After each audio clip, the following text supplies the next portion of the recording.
Karbala का मैं समझता हूँ कि न्यू जनरेशन को उसको बाकायदा स्टडी करना चाहिए। उस पर गूगल पे देखें, उसको यूट्यूब पे देखें।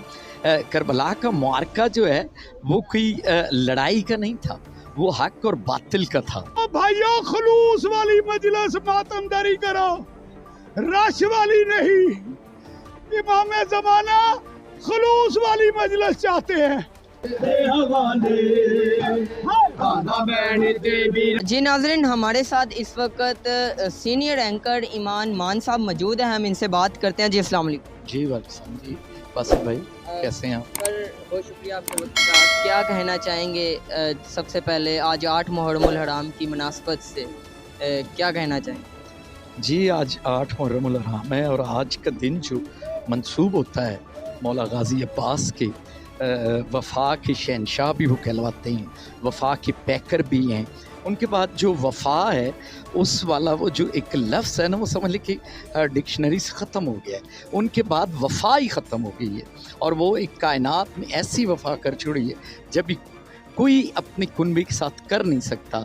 उन्होंने अपने भाई के हुक्म पर ये सब अपनी वफ़ा का एंड कर दिया और हमेशा वो अपने आप को ग़ुलाम कहते थे। वो कहते थे कि आप आका हैं और मैं आपका ग़ुलाम हूँ। हालांकि वो भी मौला अली के फ़र्जंद थे, लेकिन उन्होंने वफ़ा कर दी और उनकी ही निस्बत से जो आज अलम हैं और घर घर सजे हुए हैं, ये उनकी मोहब्बत में। अच्छा सर, न्यू जेंज़ी को क्या पैगाम देंगे, क्योंकि बहुत कम लोग हैं इस चीज़ को नहीं समझते, उनको आप क्या पैगाम देंगे करबला की एक कहानी के हवाले से?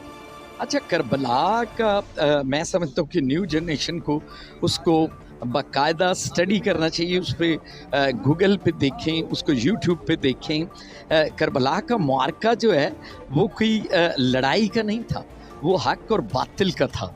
वो उसमें कोई ऐसा चक्कर नहीं था कि कोई बादशाहत हासिल करनी थी या उसमें कोई तख्त व ताज की लड़ाई थी। उसमें लड़ाई थी हक और बातिल की, बैत ना करने की।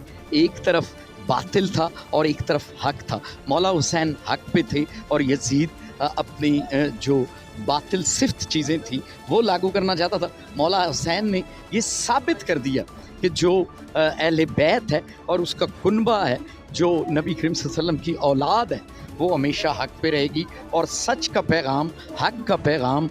और आपको समझ लें कि उन्होंने ये बताया है कि सब्र और इस्तेकामत क्या होती है। उन्होंने करबला के मैदान में अपनी हर चीज़ लुटा दी। इवन देन कि वो 6 साला बच्चे से लेकर अपने 18 साला बेटे को अपने हाथों से उठाया, अपने 32 साला भाई को हाथों से उठाया, अपने भतीजे के टुकड़े 14 साला के उठाए। तो ये एक मैसेज था कि सब्र क्या होता है और किस तरह से हक पर लड़ा जाता है। और फिर मौला हुसैन ने भी अपना सजदा जो रेज़ हुए और रब के लिए हुए, कि सबसे बड़ा मैसेज है कि नमाज में उन्होंने अपनी गर्दन कटवा दी।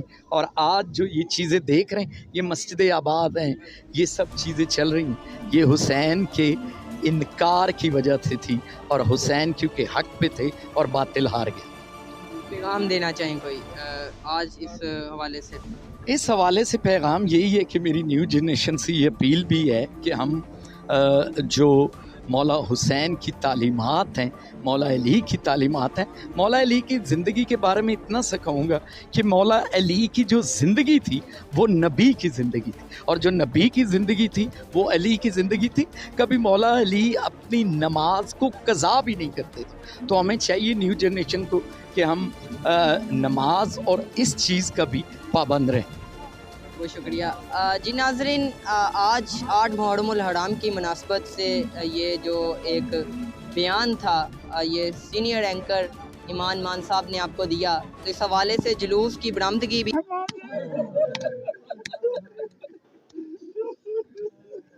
अदादारी के साथ रियाकारी करने वाले बदबख्तों, अदादारी के साथ रियाकारी करने वाले बदबख्तों, शर्म करो।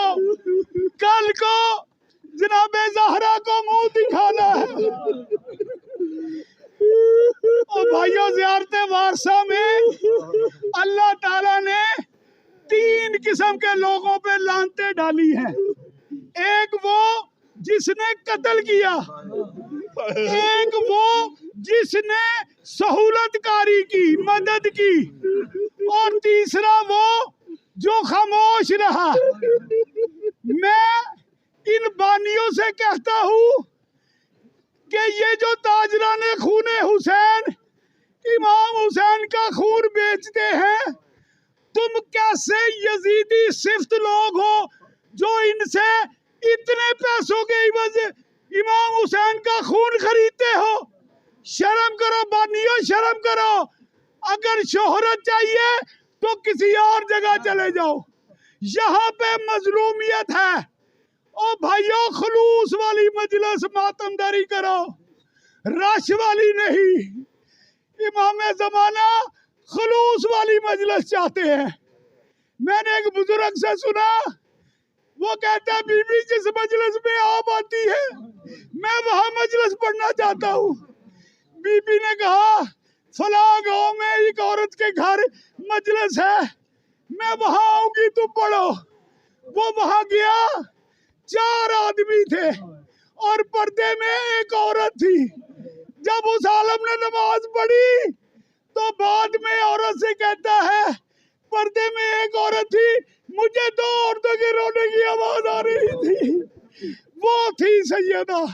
और रियाकारों, बदबख्तों, शोहरत नवाज लोगों, बानियों, अगर तुम्हारे पास हराम का पैसा भी है तो गरीब सैयदादी के सरों को ढापो भाई, मशहूरी वाली मजलिस ना कराओ। बुलंदतर सलावत। आया करबला वालों पे ये कैसा मुहर्रम आया, जी करबला वालों पे ये कैसा मुहर्रम आया, करबला वालों पे ये कैसा मुहर्रम आया। टूटा पकता हुआ आवाज का परचम आया, करबला वालों पे ये कैसा मुहर्रम आया, करबला वालों पे ये कैसा मुहर्रम आया, करबला वालों पे ये कैसा मुहर्रम आया। खूंटा पकता हुआ अब्बास का परचम आया, करबला वालों पे ये कैसा मुहर्रम आया, करबला वालों पे ये कैसा मुहर्रम आया, करबला वालों पे ये कैसा मुहर्रम आया। जैसे जैसे मेरे गाजी का आलम झुकता गया, जैसे जैसे मेरे गाजी का आलम झुकता गया, में हजरत शबीर के भी गम आया, करबला वालों पे ये कैसा मुहर्रम आया, करबला वालों पे ये कैसा मुहर्रम आया, करबला वालों पे ये कैसा मुहर्रम आया, करबला वालों पे ये कैसा मुहर्रम आया।